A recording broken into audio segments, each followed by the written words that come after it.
get cozy. Hi. I love me a good cozy game. When I'm like chilling out and relaxing, always cozy games. They are my go-to. I don't really play anything other than cozy games. So these are my games. This one's relatively new. It's called Coral Island. I've really been enjoying it. It's a farming sim, and you have to upgrade the town because they've had an oil spill. And it is really like lovely to play. And it is very easy to look at it and just go, oh, it's 3D Stardew, but there is a lot more to it. I'm guilty of saying that myself. But the more that I played it, the more I've started to really enjoy it. Love going into the ocean and cleaning it up. It's one of those that I've found myself going to more and more after when I just want to relax, when I just want to chill. My next one is Bear and Breakfast. Again, another relatively new game come out this year. It's very sweet. You play as a bear and he's called Hank and he's so cute. You own B&Bs. You are a bear that owns B&Bs. As you like progress through the game, your B&Bs get bigger and bigger, and it's really fun. And you can decorate them all.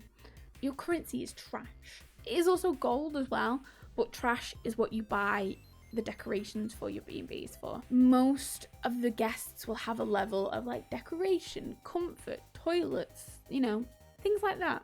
And there's also a shark, and he's a pawn shark. It's very witty and it's very funny, and it's a very sweet little game. Ooblets is our next game. You arrive to this town that you've never been to before. You don't know any of the customs, and everyone has ooblets. It's like Pokemon, but cuter, and they dance. It's very wholesome. Art style is beautiful.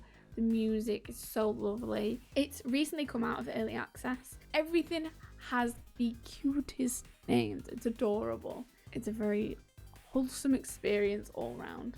These two aren't necessarily, I don't think they're everyone's go-to cozy games, but House Flipper is such a good cozy game. This is a hill that I'm willing to die on. It is an amazing game.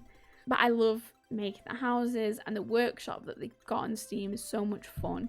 I have a cat room because, of course, I recently got the DLC for it, and it's the pets one. So now I have a dog and I have a little Siamese cat, which I love because I have a Siamese cat. He's not here. He's somewhere. Multiple DLCs. They have a garden one. They have a luxury one. They have a doomsday, like a prep one. It's very fun.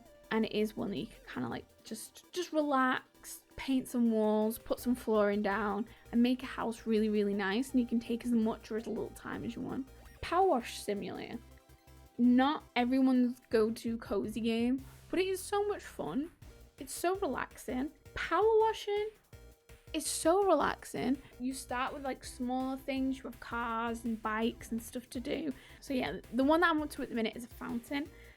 And I'm currently working through that, and it is nice to just, if you want to just relax for a little bit, you've had a hard day, you don't really want to think too much about stuff, just go power wash some stuff, You want to chill out with your friends, there we go, power wash sim, because it's got co-op mode, and then at the end you get like a sped up version of what you've done, and it is very satisfying. It's a very satisfying game in general. Unpacking is a beautiful story. It's the most unique way I've ever seen anyone tell a story of someone's life.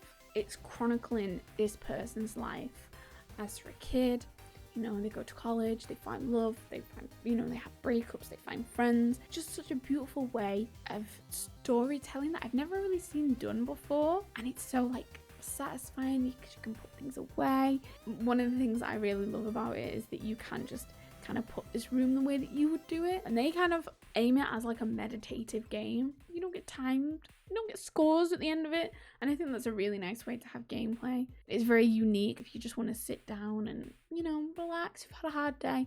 Unpacking is a really good way of doing it. I think some people say that they don't want to do chores. In your real life that would be a chore, but in this it's so rewarding. You get little stickers. It helps the little inner child in you get little stickers when you've done something. Because I think we should do that more. Give me stickers as an adult. To me, this is my ultimate cozy game. The ultimate game that I have so many hours on Stardew. This is, I think it's one of my favorite games of all time. I think I have about 250 hours, which isn't a lot compared to some people. I've had it on PlayStation, I've had it on my Switch, and I have it on my PC. And I've enjoyed playing it on all of them because it's nice to just get in bed and play on my Switch. I've really been enjoying it playing it on the PC because of all the mods. The modding community are incredible. The baseline game of Stardew is amazing as it is. But I've been playing through the Stardew expanded mod, and as someone who's like quote unquote completed the game, I've done the community, I've got married, all of that, I've done it on my Switch. I'm on the PC now, and it's kind of unlocked like a whole, it's got new areas, it's got new quests, it's got new people. It's so fresh, and this is what, my third playthrough of it, and I'm now, because of this mod, finding new things to do, new quests to do, new people to romance. If you want to romance, you can romance whoever you want. If you don't want to romance, that's fine. You want to just be a hardcore farmer, you can do that. You want to live in the mines, you want to be the best adventurer there ever was, boom, you do that. You go to the mines, go to the Skull Cavern.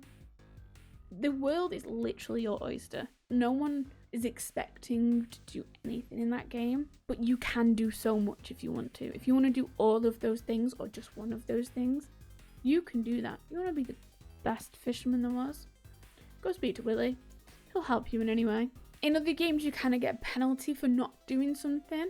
Like if you get chickens and cows and stuff like that, in other games, you'd probably get penalties for forgetting to feed them, which I've done a lot. Not proud of it, I'm just forgetful, and I get on, you know, I've got to get so many things in the mine, or I want to get to level 100 on the Skull Cavern, and I forget to feed, forget to feed my chickens, forget to feed my cows. The worst I get is just a little angry bubble above the head, and that's it. There's no life or death. It is the least stressful game I've ever played, and I love it so much. It's a game I will always go back to, and I will always love it. It just holds such a special place in my heart. There's a lot of times where I've not really been in the best place with my mental health, and this game has always kind of been there to make me, whether it's just for an hour or 5 hours, it's made me forget about the noise in my head, and I'd sit there and listen to some happy little music and be with my happy little husband or wife and feed my happy little chickens and go mining. It's my favorite game. I love it. I try and tell everyone I will scream it at whoever listens to me. Play Stardew Valley. And they're my absolute favorite cozy games. If you are ever struggling for a cozy game, any of these will fill that little hole. And I know sometimes that there's so many games out there, and you might have so many. I have like over 100 games in my Steam library, and I know that's nothing compared to some people. So sometimes you can kind of sit there and you look in at all these games and you're like, oh, I don't know what to play. There's absolutely nothing wrong with going back to a classic that makes you happy and cozy. I hope you enjoyed this. I know I did. Let me know what your favorite cozy game is. If you have a list as well, let me know. If you think I've missed any off, tell me. Have a lovely day, have a lovely week, and I hope to see you next time. Goodbye.